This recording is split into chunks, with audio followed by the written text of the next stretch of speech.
onto the big controversy from the cricketing world today. Yashasvi Jaiswal's controversial and dramatic dismissal on day 5 of the Boxing Day test between India and Australia at the MCG is now causing quite a stir.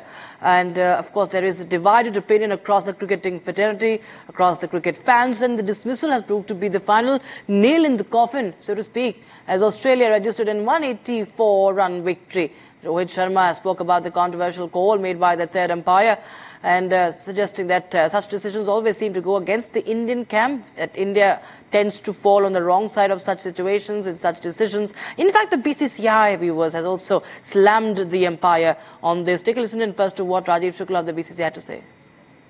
In fact, viewers, before we get to the reactions, we have Yashasvi Jaiswal's coach, Mr. Jwala Singh himself, on the broadcast. Thank you so much, sir.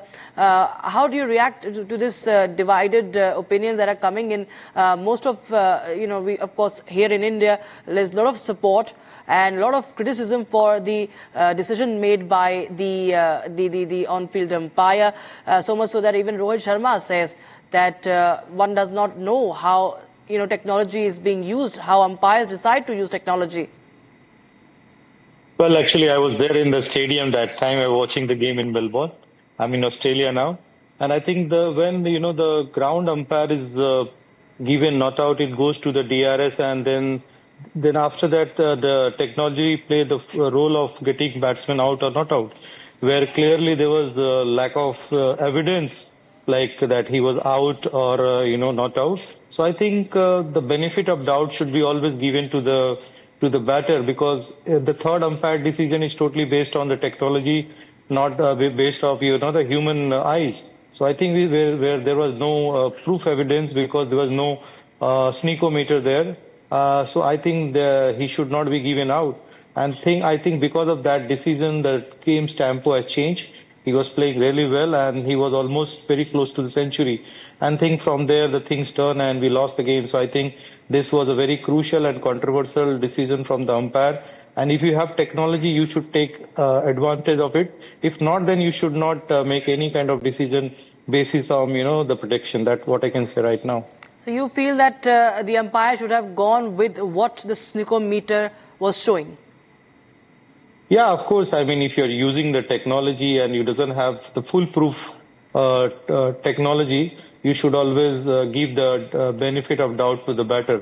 So I think the clear voice from my side is like he should not be given out, though he was out or not out.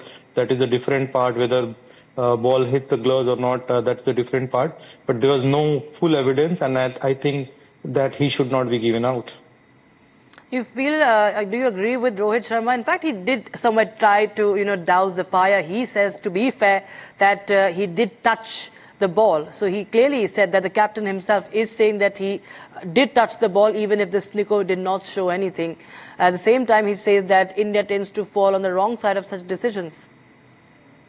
I think that is Rohit's opinion. We all respect that. But my take is, if there is a doubt, because the third umpire cannot decide whether what happened on the ground, because he's not present in the ground. So I think if there is a doubt, as I said, so the main umpire's decision should be considered. That's what I can say right now.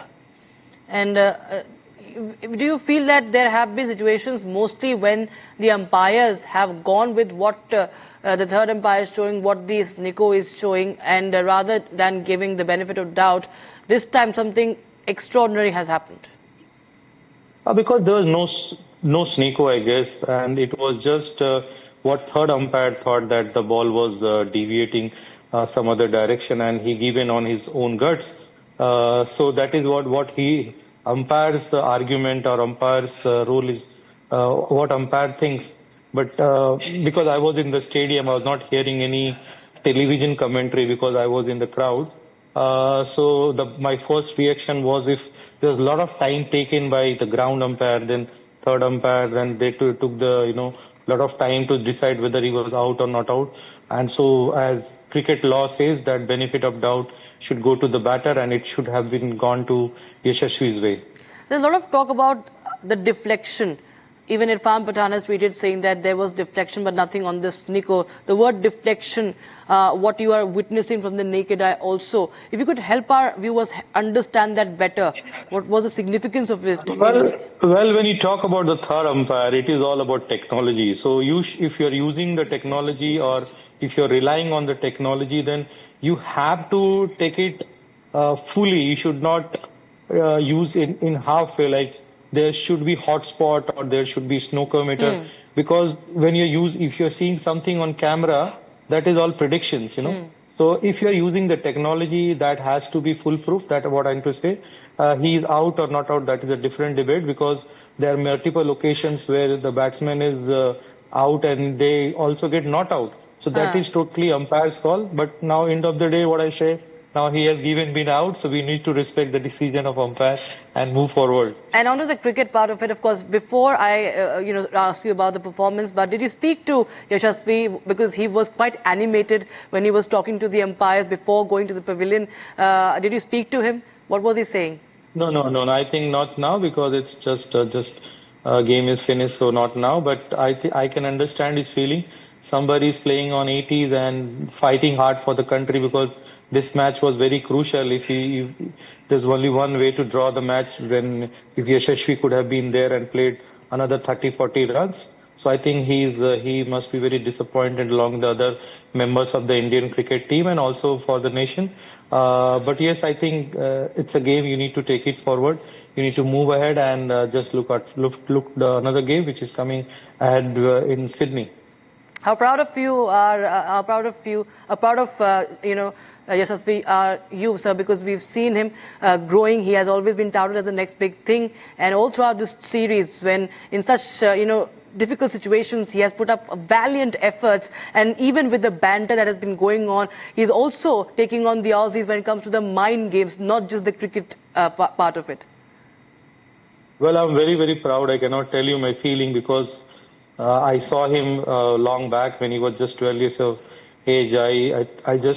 I never look at him as my student. I always look at him as my kid. So whenever he plays, I feel like I'm playing over there, and that is more than anything else. And yes, I think the long way to go. He has seen a lot of difficulties in his life, and that's what he got his right attitude, because he's very mentally and physically tough. I always say to my students, if you want to achieve something extraordinary, there are 4 formulas: skill, will, fitness, and smartness. So he is doing all my tick box. He's having skill, he is having will, he's smart enough, and he's fit. So I think long way to go, and I'm very sure he will play for India for a long time. Well, you just gave the mantra that you have shared with your prodigy. Thank you so much, Mr. Jwala Singh.